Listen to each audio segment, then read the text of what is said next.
going to check back in with meteorologist Ryan Breton. He's been a big part of our breaking news coverage so far over the last hour as well with the large fire in Searsmont. You've been tracking that plume of smoke, but you have plenty of other to cover with us for the rain and the weekend, Ryan. Right, absolutely. We're going to continue to keep an eye on that news developing out of Searsmont. We have crews headed that way.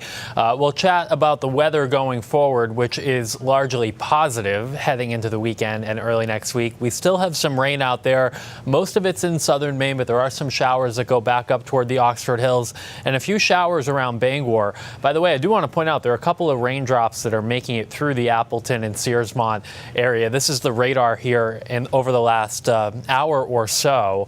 And Robbins Lumber, where this explosion apparently was, is right here. So what you can see here is the smoke plume going to its west. These other returns coming through now are actually some very light rain showers, and we know that because on this mode of the radar they show up as similar on the correlation coefficient scale, which means it's something the radar is used to seeing. It's similar shapes and sizes. That smoke plume, though, has been carried to the west, kind of in between some of those showers, and is probably starting to spread out a little bit. It's not as distinct as it was about an hour ago.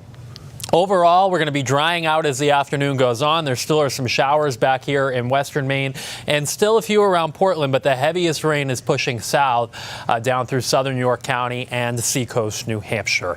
This is all pretty impressive. We needed it. More than 3 inches of rain has fallen in just the last 24 hours in Portland. I'm going through some of the records, but it's been a couple of years since we've had that much rain in just about 24 hours here, which is great because we certainly needed it.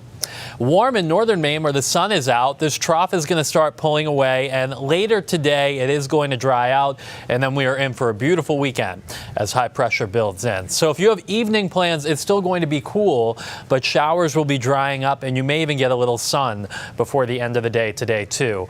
Tonight's going to be mostly clear, and we'll start tomorrow morning with maybe a few patchy clouds, but overall it's mostly sunny, and it's going to be warm out there tomorrow with temps that get into the low and mid 70s statewide. There could be a late day sea breeze at the coast, but I think we hit at least 72 in Portland. Southwest wind on the down east coast will keep the numbers there a little lower. A quick shower possible tomorrow night into early on Sunday, but on Sunday we should be partly to mostly sunny and temps in the afternoon between 75 and 80, a little chillier, a little cooler up north, 60s in northern Maine on Sunday afternoon. Early next week we continue to look quite warm. We'll get you to your 7-day forecast right now, and you can see that Monday we're going to have lots of sunshine. There could be a little sea breeze, so the coast probably stays in the 60s on Monday. Inland areas still hit 70.